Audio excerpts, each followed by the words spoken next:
अच्छा राशिद भाई हमारे साथ हैं, भट्टी साहब भी हमारे साथ हैं। राशिद भाई हम क्रेडिट की बात कर रहे थे इससे पहले हम लोग, तो आप भी बताएं कि इसको क्रेडिट दें। और होम एडवांटेज मतलब ज़रूरी नहीं है कि हमेशा एडवांटेज ही हो, काफ़ी बार हमें नहीं भी एडवांटेज वो लगा, लेकिन उसकी वजह से तो हम अपनी जीत नहीं है हमारे, या फिर आप देख रहे हैं कि हमारा टैलेंट जो है वो वाकई काफ़ी ज़बरदस्त इस वक्त कलेक्शन है ऑफ बॉयज़ टुगेदर। इसमें खास बात जो रही ये 3 मैचेस में वो ये कि जो प्रीवियस टीम गई थी हमारी न्यूजीलैंड, तकरीबन वही बैट्समैन वही खेल रहे हैं। हारिस वही हैं, नवाज वही हैं, ताइम अय्यूब आए वापस आए, बाकी शादाब भी वहाँ पे मौजूद थे, खुशदिल भी वहाँ पे मौजूद थे। बॉलिंग तकरीबन 3 से 4 बॉलर चेंज हुए हैं, जिसमें शाहीन आफरीदी नहीं है, जहादात खान नहीं है, मोहम्मद अली नहीं है, हारिस इन एंड आउट हो रहे हैं। तो बॉलिंग का काफी फर्क पड़ा है, बॉलिंग पे काफी मेहनत कर रहे हैं क्रिकेट बोर्ड वाले या माइक हैसन आए, उन्होंने देखा है कि हमारी बॉलिंग थोड़ी वीक साइड है। बैटिंग जब, क्योंकि पिछले टूर पे अगर आप देखते हैं कि रिजवान भी नहीं थे, बाबर भी नहीं थे, हमने ट्राई किया था, नए ओपनर्स ट्राई किए, सक्सेस एक मैच में मिली, बाकी नहीं मिली, लेकिन उसको हमने दोबारा अप्लाई किया उस चीज को। ये खास चीज है कि हम दोबारा उन पे ट्रस्ट किया है और फिर वो पे ऑफ किया है। तो ये अच्छी चीज है। स्पेशली हारिस, नवाज, ये यंग प्लेयर है, उनको आजमाया गया, अब्बास को लेके आया गया जो 2024-2025 के टीम हुआ है। हारिस का 2022 में हुआ था वर्ल्ड कप में, वो रिजर्व थे, लेकिन उनको जो मैथ्यू हेडन थे पाकिस्तान के मेंटोर, वो उनको लेके आए थे कि एक मैच खिलाया था कि साउथ अफ्रीका कामयाबी मिली थी, अदरवाइज उनका भी डेब्यू नहीं होता। लेकिन ये है कि यंग प्लेयर्स आ रहे हैं, वो ज्यादा अच्छा है, क्योंकि मॉडर्न डे क्रिकेट की बात की जा रही है, उस तरह से खेल रहे हैं वो। अच्छा अब्बास की आप बात कर रहे हैं, उनको हारिस रऊफ की जगह लाया गया, हसन नवाज, हम मोहम्मद हारिस की बात कर रहे हैं। मोहम्मद हारिस पे पहले तनकीद भी होती रही है कि what is working out this time for Pakistan. हम ज़ाहिर है PSL से लड़के परफॉर्म करते आ रहे हैं, वो कंसिस्टेंसी चल रही है, माहौल भी एक है, कंडीशंस भी एक हैं, या फिर एक नया जज्बा, एक नया कप्तान, एक नया माहौल, ड्रेसिंग रूम का भी एक नया माहौल होता है, आपको लगता है वो चीज़ें भी असरअंदाज करती हैं? बड़ी फर्क पड़ता है, आपके कुछ नए लोग आते हैं, नई सोच आती है, फर्क जरूर पड़ता है। लेकिन साथ में जैसे हमने अभी 16 प्लेयर्स अनाउंस किए थे, यहाँ पे थोड़ा सा इख्तलाफ करते हैं हम, क्योंकि जो प्लेयर्स हमने बिठाए उनको बिठा के ही रखा। अगर हुसैन तलत को नहीं खिलाया तो एक मैच भी नहीं खिलाया, हमने इरफान खान न्याजी को मैच नहीं खिलाया तो एक मैच भी नहीं खिलाया, तो फिर 13 प्लेयर अनाउंस करें एक मैच के लिए। फिर जिसको खिलाना है आप उसको बुला सकते हैं, जैसे इंग्लैंड ऑस्ट्रेलिया में होता है, टेस्ट मैचेस में होता है। तो इसमें आपने पहले भी सवाल किया था, अली रजा की बात की थी, तो यहाँ पे अगर मैं देखें सक्सेस जो मिल रही है, यंग प्लेयर जो आ रहे हैं, क्योंकि नए प्लेयर हैं, वो ज्यादा अच्छा परफॉर्म कर रहे हैं। बाकी शायद थोड़े अरसे के लिए साथ चले टीम के, जैसे हसन अली हो गए या दूसरे हो गए, फहीम अशरफ अच्छा परफॉर्म कर रहे हैं, लेकिन हमें हल्के हल्के से, जैसे बांग्लादेश की सीरीज है, अब जाएंगे हम वहाँ पे कुछ यंग प्लेयर लेके आए, 22-21 साल के प्लेयर्स को इंटैक्ट करना चाहिए, सारे के सारे नए नहीं, लेकिन 2-2 करके लेके आए, तो एक साल के अंदर वर्ल्ड कप से पहले हमारी काफी है कि 98% हमारी टीम चेंज हो जाएगी। अब हमारी टीम ऐसी लगेगी आने वाले दिनों में, आने वाले सालों में। Will get used to it कि कैसी लगी, क्योंकि अभी एक्चुअली देखिए इतने नए थे कि थोड़ा सा नाम भी आपको याद करने की जरूरत पड़ रही थी। भट्टी साहब अब ये भी बताएं, कुछ ऐसा भी कहा जा सकता है कि जो अपोजिंग टीम हमारी आई हुई थी वो भी एक कोई खास मतलब नए थे वो सारे, जिसको हम बहुत ज़्यादा तगड़ी टीम शायद नहीं कह सकते फिलहाल, they are also trying themselves out. हमारी विन को हम ऑब्वियसली छोटा तो नहीं करना चाहते, लेकिन इज इट ऑल्सो बिकॉज हमारे अपोजिंग टीम भी एक फ्रेश थी? देखें, बिल्कुल बांग्लादेश की टीम वर्ल्ड रैंकिंग में भी 9वें नंबर की टीम है। पाकिस्तान इस सीरीज से पहले 8वें नंबर पे था।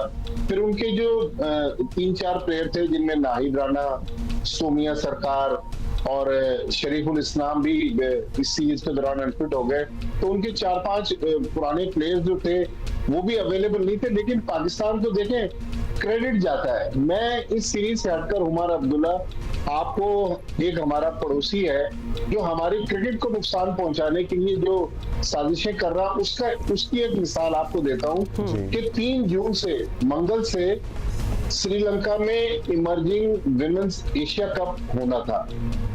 पाकिस्तान, आपको पता है कि मोहसिन नकवी साहब एशियन क्रिकेट काउंसिल के चेयरमैन हैं, Right. लेकिन भारत की साजिश की वजह से वो टूर्नामेंट जो मुलतवी कर दिया गया है, और सितंबर में अब जो एशिया कप होना है जिसमें T20 का एशिया कप है, उसके गिर्द भी स्याह बादल मंडरा रहे हैं। भारत वो टूर्नामेंट होने नहीं देगा। तो ऐसे मौके पर जबकि हमारा दुश्मन हमारे क्रिकेट को नुकसान पहुंचाने की कोशिश कर रहा है, हम जितने इंटरनेशनल मैचेस जीतेंगे, टीमों को हराएंगे, मेरे ख्याल में वर्ल्ड क्रिकेट में जो हमारा नाम बनेगा, उससे हमारे दुश्मन को भी मुंह की खाना पड़ेगी कि वो हमें नुकसान पहुंचा रहे हैं, लेकिन हमारे ये प्लेयर्स दुनिया भर में जब अपनी परफॉर्मेंस के जरिए फ्लरिश करेंगे तो हमारे दुश्मन को भी जो है पता चलेगा कि हमारी क्रिकेट कहाँ खड़ी है। कि हम उससे भी नुकसान क्रिकेटिंग की पहुंचाने के दुनिया में बाद- नागुज़ीर हैं। आपको पता है, जब हमने जंग जीती थी, हम तब भी ये बात करते थे कि अब ये जो क्रिकेट वाला महाज है ना, इसको भी ठीक कर लिया जाए, क्योंकि उसकी वजह से हमें बड़ी हजीमत उठाना पड़ती है, और वो जो दुश्मन That's का गुरूर है ना, तो वो क्रिकेटिंग से भी आ रहा होता है। हाँ, लेकिन मेरा ख्याल है कि वो सारी चीजें भी- उस महाज पे भी वहाँ भी बाकी क्रिकेट बोर्ड्स को पता चल गया है कि इंडिया कितना अनफेयरली रिएक्ट करता है, ट्रीट करता है। तो मेरा ख्याल है कि वो वाला भी बहुत सी चीजें हैं जो उन्हीं की इतनी ज्यादा हुई कि वो दुनिया में आया हो गई कि वो क्या हो रहा क्योंकि है। तो चैंपियंस बाकी ट्रॉफी में भी इस क्रिकेटिंग बात पे आवाज उठी थी ना कि उनको एडवांटेज मिला, बाकी सब इधर से उधर होते रहे। And Anyhow, everybody should speak अच्छा राज भाई, जाहिर है हम देख रहे हैं, अपने लेजेंड्स की भी बात कर लेंगे, रिजवान की बात की हमने, बाबर की बात की। अब आने वाले सालों या महीनों में हमें ये पाकिस्तान के T20 फॉर्मेट में नजर आएंगे, जिन्होंने बड़ा सर्व किया पाकिस्तान को और अपना हिस्सा डाला। नाम लें। Babar and Rizwan Yeah. and others, a few Shaheen also others, right Shaheen now. as well. So yeah, Haris Rauf for that matter. So आने वाले सालों में इनकी गुंजाइश है, या अब ये एक सुनहरा दौर था जो अपने इख्तिताम को पहुंचा, and the new will take over? देखिए, पाकिस्तान में कभी भी किसी भी प्लेयर का चैप्टर खत्म नहीं होता, लेकिन फिलहाल ऐसा लग रहा है कि इनकी भी T20 फॉर्मेट में जगह नहीं है या जरूरत नहीं है।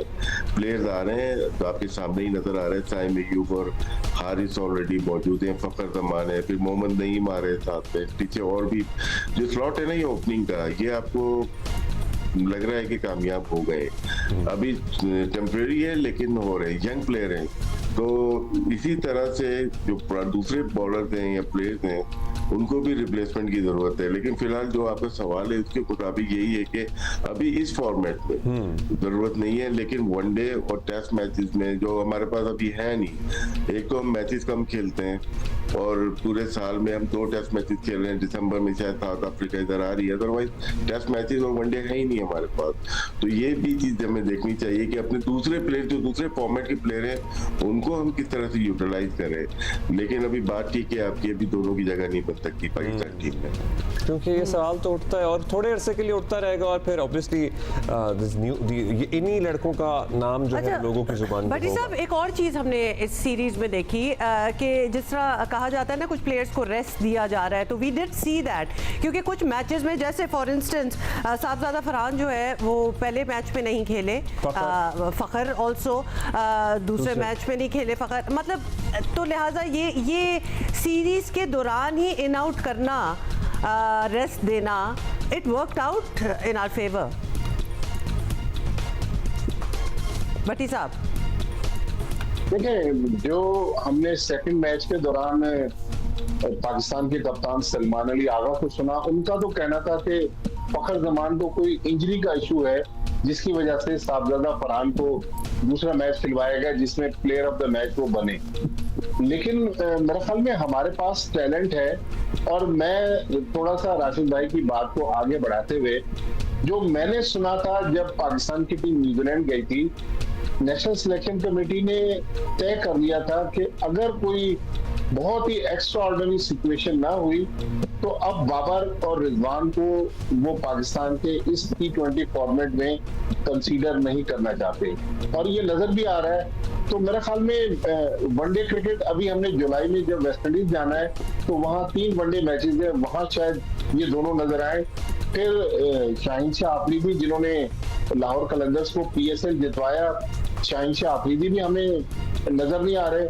तो मेरे ख्याल में एक तो ये 3 सीनियर प्लेयर मंजर से गायब हैं, फिर पाकिस्तान को नौजवान प्लेयर्स को एडजस्ट करने के लिए जो अगली सीरीज आ रही है, हमने जिस तरह जून में तो कोई पाकिस्तान की क्रिकेट नहीं है, जुलाई में हमने बांग्लादेश में 3 T20 खेलने, फिर उसके बाद पाकिस्तान और वेस्ट इंडीज के T20 अमेरिका में होंगे, 3 वनडे फिर वेस्ट इंडीज में होना है, उसके बाद अफगानिस्तान की एक सीरीज प्लान है, शायद आयरलैंड की टीम के खिलाफ सीरीज है।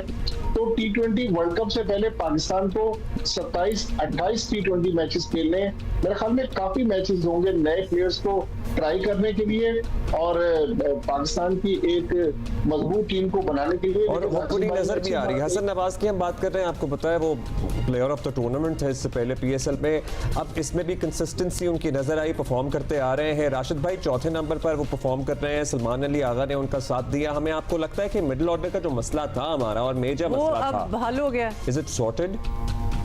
देखिए बहुत मेहनती प्लेयर हैं, जिस तरह से लग रहा है फिट भी हैं हसन नवाज, और एक सेंचुरी उन्होंने जाके ऑकलैंड में भी की थी, और यहाँ पे PSL के लास्ट 3-4 गेम अपने ऊपर ही वो खेल गए और जीत गए। अब कब तक चलते हैं इस नंबर के ऊपर, ये देखना है। क्या इसको हम सेटल कर देते हैं? अगर कर दिया तो फिर उनको बता दें कि आप इसी नंबर पे खेलेंगे। हमारे ओपनर फरहान है, और साथ में अगर फखर अनफिट है, फखर का ये है कि 2 मैचेस खेले हैं शायद इंटरनेशनल जब से उनको निकाला गया था, एक चैंपियन ट्रॉफी का पहला मैच जो कि अनफिट हो गए थे, और ये अभी इस दफा पहला मैच। 2 मैचेस इन्होंने पूरे साल में खेले हैं, तो देखना पड़ेगा फिटनेस लेवल भी। अब यंग जनरेशन की जरूरत है। अगर फखर वेरी गुड प्लेयर, बट अगर हमारे पास नए प्लेयर्स आ रहे हैं, फिट प्लेयर्स हैं, तो उनको खिलाना चाहिए। नवाज की बात क्या है कि ये फिट बहुत आता है। अगर यहाँ इस्लामाबाद दिल्ली में रहते हैं तो 2-2, 3-3 मैचेस वो जाके क्लब के खेलते थे और अपने आप को मोटिवेट करते थे, और मेहनत बहुत की है जिसका सिला उनको मिल रहा है। और एक खास बात उनकी जो है, वो अच्छी बॉल पे छक्के मारते हैं। दूसरे जो बैटर्स हैं वो पूरी बॉल का वेट करते हैं, ये आते हैं और अच्छी बॉल पे छक्के मारते हैं, वहीं पे सारा कॉन्फिडेंस खराब कर देते हैं, चाहे अच्छा बॉलर हो, पाकिस्तानी बॉलर हो या नॉर्मल बॉलर हो। जिस तरह नसीम शाह को इस्लामाबाद यूनाइटेड के खिलाफ जो बैटिंग की थी वो भी यादगार थी। मेरे ख्याल से फिलहाल अभी जो नजर आता है नंबर 4 पे सेटल होते हुए नजर आते हैं, तो इसी नंबर पे खिलाया जाए। चले, दैट इज गुड। और इन दी एंड बहुत शुक्रिया भट्टी साहब, राशिद भाई